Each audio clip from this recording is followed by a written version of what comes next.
Welcome, everyone, to the Real Whovians cast. I am your host, Matrixlord212, and I am with Scott. What's up, Scott? Greetings and salutations. So, my source said Jody's gone. Then we got an article today that her next job, right? Yeah, I kept on hearing that. I'm thinking, I'm taking that with a grain of salt until I hear. Let's take everything with a grain of salt because, well, here's the thing. I mean, we know she was upset that she had to say goodbye to Bradley Walsh and Tossin Cole. Yeah. We know that Amanda Gill has another series, so she'll probably only film this one. So Jody will be completely alone. Of course, maybe she don't want that. Maybe she don't want to be with new people. She just wants to leave too. It's understandable. That's probably why they're introducing that one dude. So. Right, but it's understandable if she don't want to stick around. Yeah. If all her friends are gone, really. And again, here's the thing. No matter what anybody says, right, she's got 3 series. Yeah. Just like and that's just Jari to the Doctors. Yeah, she did her 3, and that's right. I mean, whatever. So you can't say shit. Yeah. Because she's got her 3 in. You didn't get rid of her. Everybody kept on saying 3 years, 3 years, and problem is, everybody was saying she's leaving before that. I came back and said, no, not 3 years. 3 seasons. Those 3 are series, right? She's been the Doctor since totally different a long friggin' time, right? So yeah. The thing is, you didn't get rid of her. As much as everybody bitched and moaned, and moaned, she did her 3 years. Well, maybe longer. Maybe longer. We don't know. Wait, but she's definitely got 3 years. 3 series. She's got 3 series. 3 seasons. Yeah. That one series is shorted. I understand that, but you know what? And that's it. And the thing is, everybody's like, "Oh, a new Doctor." It's not going to mean shit because the problem is still there. Chris Chibnall, unless he decides, "Hey, man, I really screwed with the Whovians too much. I need to fix this shit and throw the Timeless Child thing in the garbage." Well, it's going to be crap. It's not going to be good if he doesn't fix the fucking thing. He ruined the show, right? So it's a thing where if he leaves. And if he doesn't fix it, people have to fix it before they can really get into it, right? So the next showrunner and writers have to they can't ignore it. Don't ignore it because then you're going to have a massive problem, right? Like I said, what they could do. You got to fix it. They got to fix it, 100%.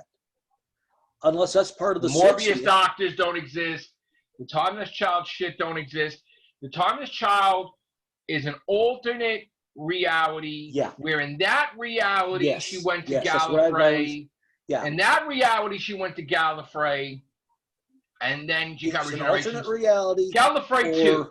It's either an alternate reality or it's a Rassilon plot. And what it's an alternate reality.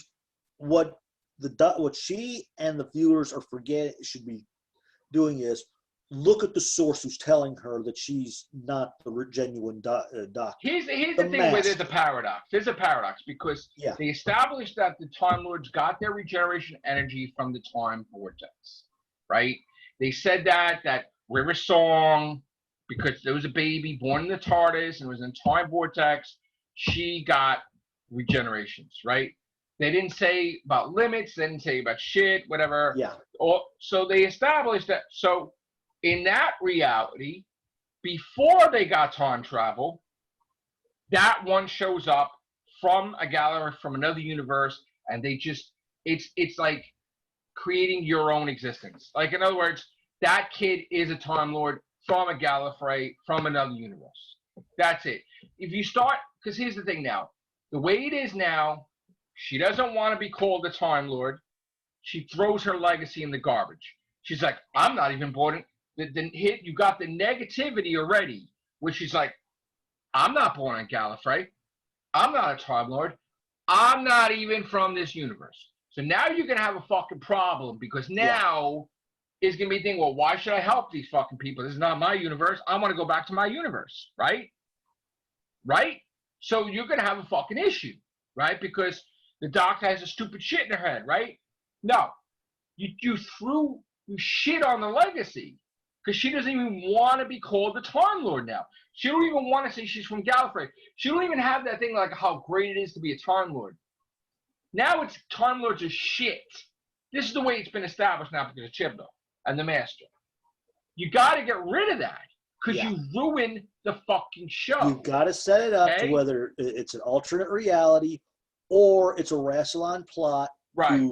Who the Rassilon's using the Master to get even with, because you're not considering the source. Like I said, the Master's telling the Doctor all this garbage, and she's not remembering the past where he is screwed. Where the Master, I don't care if it's the Master or Missy, the Master, just like the Doctor, will lie to get his ass out. Listen, we have a lot of new fans out there, and they want this to be true. That there's a whole cycle before. No.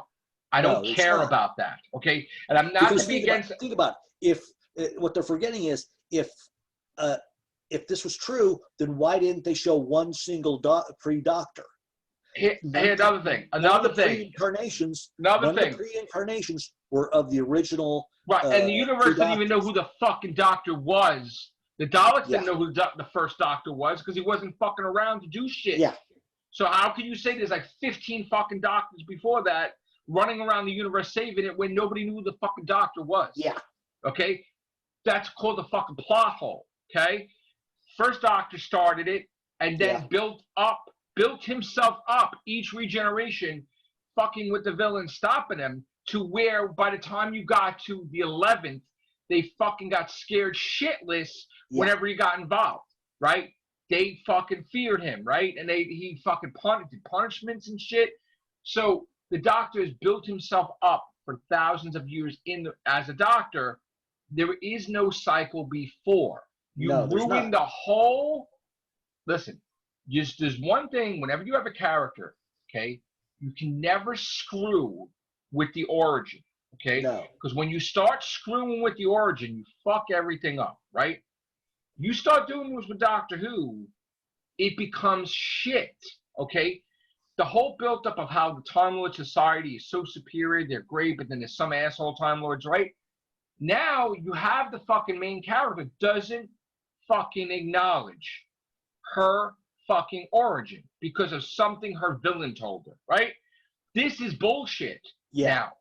And then who the fuck said she doesn't have any limits now?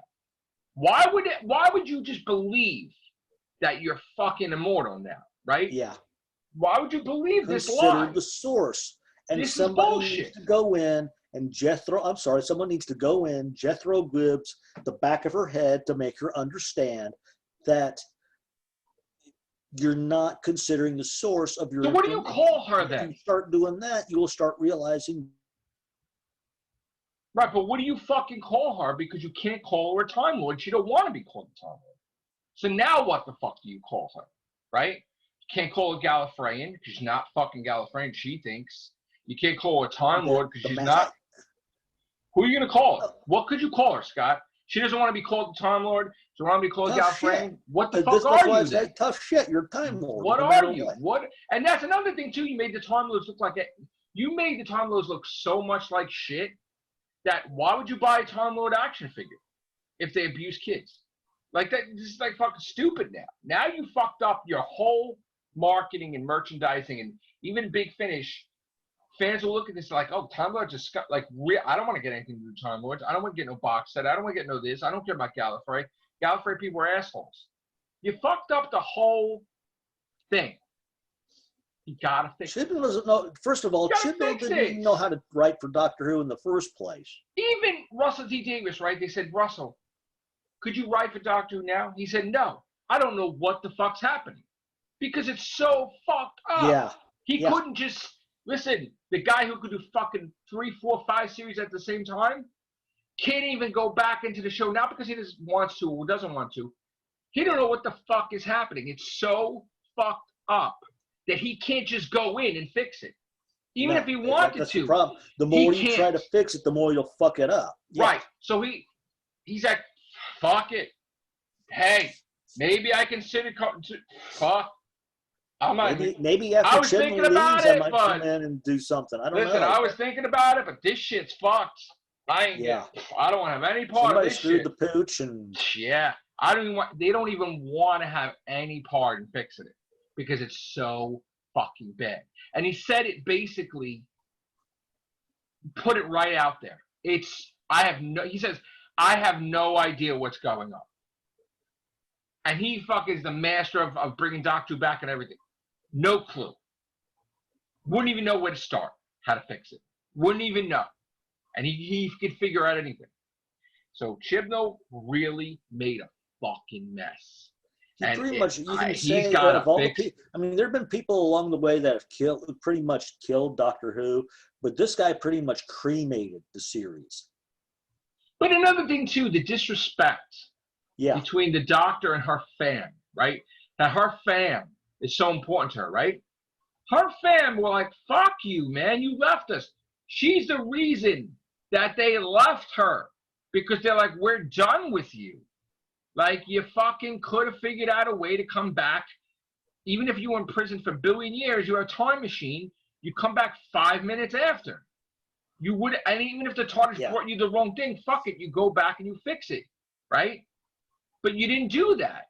And she's laughing about it, and she's like, well, not, you know, who knows if the Doctor treated Graham when he that's another thing. His ailment. Where's the fucking dialogue? Where's the closeness? Answer. How could you have a fam if you're not close with the fucking fam? Yeah.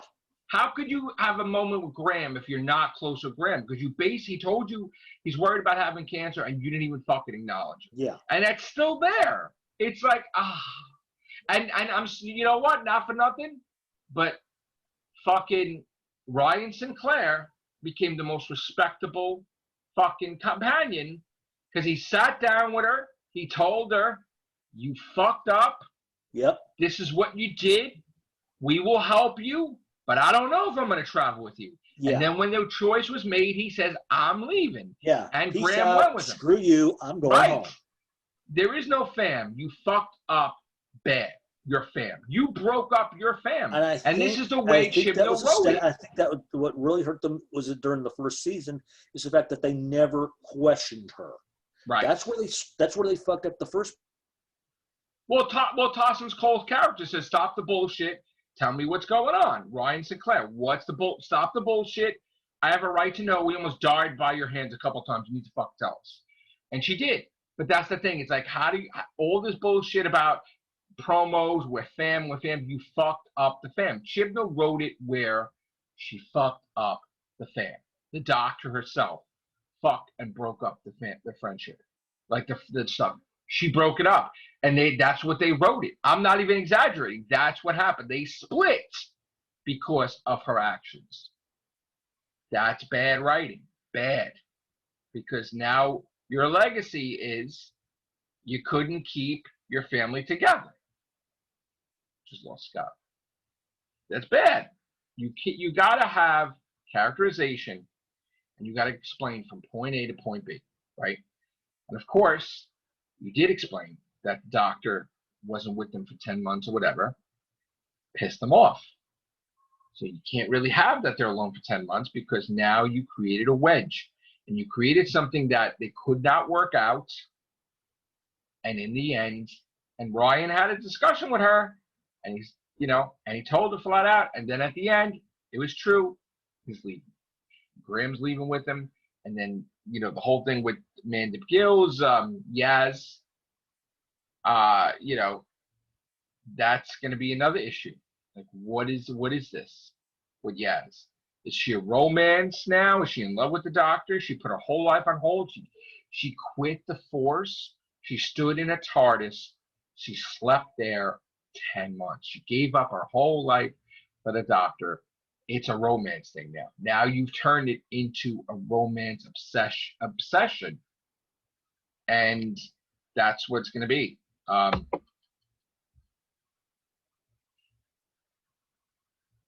right, Scott's back. Yep, there we go. Yeah, so now I said too, now with Yaz, she quit the Force because of the Doctor. Yeah. She lived in the TARDIS. She didn't see her friends. You made it an obsession now, a deadly obsession, romantic, deadly obsession. And the Doctor doesn't even know about this. The Doctor doesn't even feel this way, and she's going to have a problem. She should have a problem with Yaz the whole season because Yaz. I wonder if that's why they're bringing in this new guy. I think that so. Way they could have like a little thing to where she thinks. Because she just she is looking at it, yeah, it's like she wants her to be her girlfriend now. And first of all, how did this happen? Because here's the thing. It was never established she was gay before, okay?